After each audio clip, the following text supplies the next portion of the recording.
अस्सलामुअलैकुम वरहमतुल्लाहि वबरकातुहू। बिस्मिल्लाहिर्रहमानिर्रहीम। मैं डॉक्टर हाफिज अब्दुस्तार अंजम, आप देख रहे हैं डॉक्टर हाफिज एएस क्लिनिक।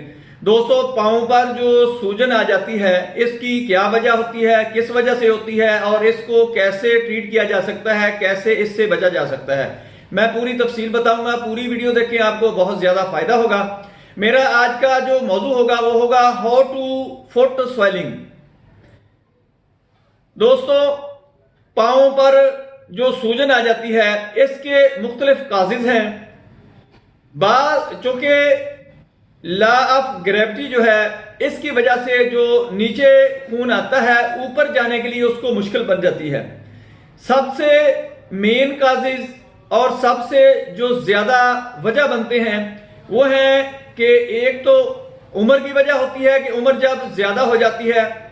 दूसरा ओबेसिटी, मोटापा। जो लोग मोटे होते हैं और उम्र में ज्यादा होते हैं, उनको यह ज्यादा मसला बनता है, क्योंकि लॉ ऑफ ग्रेविटी की वजह से खून नीचे की तरफ आता है, ऊपर जाने के लिए उसको मुश्किल हो जाती है। इसके साथ साथ और भी बहुत से काजिज हैं, मैं आपको सारी तफसील से बताता हूं। क्योंकि जब खून नीचे आ जाता है तो पांव को नीचे जो काफ मसल्स होते हैं वो काम नहीं करते पूरी तरह, क्योंकि जब उन्होंने नीचे से पंपिंग करनी होती है तो फिर खून ऊपर को जाता है। उम्र के साथ साथ जो वेन्स होती हैं, उनके जो अंदर वाल्व्स होते हैं, जो खून को आगे धकेल कर पीछे से बंद हो जाते हैं, वो भी कमजोर हो जाते हैं। वेन्स कमजोर हो जाती हैं, उनमें सफिशिएंसी आ जाती है, उनमें वीकनेस आ जाती है, जिसकी वजह से खून नीचे ही रुकना शुरू हो जाता है। जिस तरह वेरिकोस वेन्स में होता है, इसी तरह यह खून नीचे रुक जाता है। इसके अलावा भी बहुत सारी वजूहात हैं। कुछ लोगों में एचबी की कमी होती है, जिसकी वजह से खून में गाढ़ापन आ जाता है। खून उनका जो होता है वो जमना शुरू हो जाता है, उसमें क्लॉटिंग शुरू हो जाती है। इसकी वजह से भी खून नीचे पांव में रुकना शुरू हो जाता है, जिसकी वजह से स्वेलिंग आ जाती है।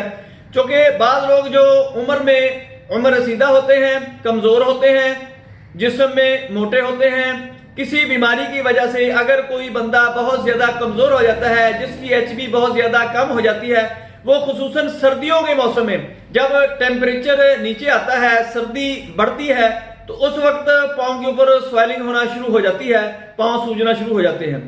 बाद लोगों का हार्ट फेलियर के साथ भी इसका पांव की सूजन का ताल्लुक होता है कि अगर हार्ट फेलियर हो रहा हो तो इसके साथ भी पांव पर स्वेलिंग होना शुरू हो जाती है। अगर किसी को लिवर का मसला हो, लिवर डैमेज हो रहा हो, उसकी वजह से भी पांव पर स्वेलिंग होना शुरू हो जाती है, यानी लिवर सिरोसिस की वजह से। और किसी के अगर किडनीज में मसला बन रहा हो, यानी गुर्दों में मसला बन रहा हो, तो उसकी वजह से भी पांव पर सूजन आना शुरू हो जाती है। बाद लोग लंबा सफर करते हैं खड़े होकर या लटक कर, या वैसे भी अगर बैठकर लंबा सफर किया जाए तो पांव में खून उतर जाता है, जिसकी वजह से दोबारा खून ऊपर उतनी स्पीड से, उतनी रफ्तार से नहीं आता। इसकी वजह से भी स्वेलिंग हो जाती है। बाद लोग हवाई सफर जब करते हैं, उनको भी ये मसला बन जाता है फुट स्वेलिंग का। और कुछ लोग बाज़ दफा सर्जरी करवाते हैं पेट की या निचले हिस्से की कहीं हो जाए, तो सर्जरी के दौरान बाज़ दफा को वेन्स वगैरह जो होती हैं वो कट जाती हैं, बाद में वो स्टिचिंग में आ जाती हैं, जिसकी वजह से सर्कुलेशन डिस्टर्ब होती है। इसकी वजह से भी नीचे पांव के ऊपर स्वेलिंग रहना शुरू हो जाती है। और बाज़ औरतों को प्रेगनेंसी के दौरान, जब प्रेगनेंसी ज्यादा मंथ की होती है, 7-8 माह जब हो जाते हैं प्रेगनेंसी को, तो उस वक्त पेट जब बड़ा हो जाता है, यानी यूट्रस से बढ़ जाती है, तो जो कूल्हे के नजदीक से वेन्स गुजरती हैं, उन पर दबाव आने की वजह से, स्ट्रेस आने की वजह से खून ऊपर पूरा अच्छी तरीके से नहीं आ सकता। इसकी वजह से भी स्वेलिंग रहना शुरू हो जाती है। बाद लोग खड़े होकर ड्यूटी करते हैं,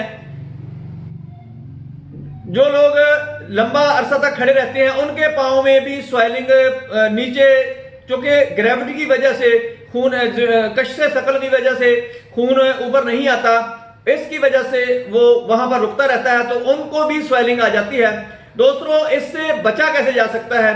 इसके जो डिफरेंट काजेज हैं, उनको पहले तो ढूंढना चाहिए कि इसका वजह क्या है। अगर वेन्स का सर्जरी की वजह से अगर कोई स्टिचिंग वगैरह हो गई है तो उसका हल ढूंढना पड़ेगा। अगर प्रेगनेंसी की वजह से है तो वो प्रेगनेंसी के बाद जब वो डिलीवरी हो जाएगी तो उसके बाद वो ऑटोमेटिकली नॉर्मल होना शुरू हो जाएंगे, वो स्वेलिंग खत्म हो जाएगी।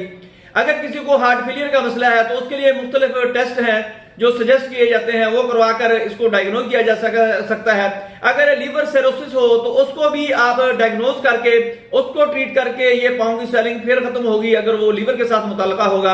अगर खुदा न खास्ता किडनीज का मसला बन रहा है तो उसको भी डायग्नोज करवा के क्लियर किया जा सकता है, उसकी ट्रीटमेंट लेकर ये पाँव की स्वेलिंग खत्म होगी, उसके बगैर ये स्वेलिंग खत्म नहीं होगी। अगर किसी ने लंबा सफर किया है तो उसकी वजह से अगर स्वेलिंग है तो फिर बेहतर तो यही है कि जब लंबा सफर करते हैं तो 1-2 घंटे के बाद चाहिए तो ये कि कहीं रुककर थोड़ा सा वॉक लेनी चाहिए, जिसको चहलकदमी कहते हैं, चहलकदमी करनी चाहिए, जिसकी वजह से वो खून की जो सर्कुलेशन रुकी होती है वो बहाल हो जाती है और पाँव पर स्वेलिंग या इस किस्म का कोई मसला नहीं होता। अगर इसके अलावा कोई बंदा ऐसी ड्यूटी करता है जिसको खड़े रहना पड़ता है तो उसको चाहिए कि आधे घंटे के बाद थोड़ा सा चहलकदमी कर ले। अगर कोई बंदा बैठकर काम करता है, मुसलसल बैठकर काम नहीं करना चाहिए, इसको भी ये मसला बन जाता है। अगर कोई बैठकर काम दफ्तर में या कोई ऐसा काम हो जो बैठकर करता है तो उसको भी 1-2 घंटे के बाद को 5-4 मिनट के लिए कमरे के अंदर ही टहल लेना चाहिए, थोड़ी सी चहलकदमी कर लेनी चाहिए।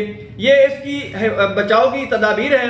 अगर इसको ट्रीट करना चाहे आपने करना है तो मैं आपको 2 मेडिसिन बता देता हूं जो इसके लिए बहुत ही अच्छी हैं। अगर सर्दियों की वजह से या कोई बहुत ज्यादा वीकनेस हो जाए उसकी वजह से अगर आपको ये मसला बन रहा है तो फिर आपने सल्फर क्यूब मदर टेंक्चर में सल्फर आपने लेनी है, वो सुबह दोपहर शाम 10-10 कतरे इस्तेमाल करवाने हैं। और ये भी करना है कि पानी को आपने नीम गर्म कर लेना है और उसमें ये सल्फर क्यूब के 15-20 कतरे डालें, उसको अच्छी तरह हिलाकर उसको हल्का हल्का मसाज करना है अपने पांव और पिंडलों के ऊपर, उससे वो जो स्वेलिंग होगी वो खत्म हो जाएगी। इसके साथ साथ अगर ओडिमा की तरह किडनीज के साथ ताल्लुक हो, लिवर के साथ ताल्लुक हो, फिर आपने एपस मिलीफिका 30 ताकत में लेनी है। सुबह दोपहर शाम इसके 5-5 कतरे मरीज को इस्तेमाल करवाएं। ये ओडिमा इस्तिस्कात इसको कहते हैं, वो खत्म हो जाएगा इससे। अगर गुर्दों का शदीद किस्म का कोई ड्रॉपसी वगैरह हो जाए जिससे पांव पर स्वेलिंग आ जाती है तो फिर आपने एपोसाइनियम भी साथ इस्तेमाल, एपोस मिलीफिका और इसके साथ आपने एपोसाइनियम भी इस्तेमाल करनी है। ये फिर आपने अगर दोनों इकट्ठी इस्तेमाल करनी है फिर आपने क्यू ताकत में इस्तेमाल करनी है। एपोस मिलीफिका भी आपने क्यू ताकत में लेनी है और एपोसाइनियम भी आपने क्यू ताकत में लेनी है। सुबह दोपहर शाम 10-10 कतरे इसके पानी के अंदर दोनों के डालकर एक जगह इकट्ठे ही आपने डाल लेने हैं। सुबह दोपहर शाम इस्तेमाल करवाएं। इससे वो जो आपका यूरिन की मिकदार बढ़ जाएगी, गुर्दे अपना वर्क करना शुरू कर देंगे, स्वेलिंग खत्म हो जाएगी।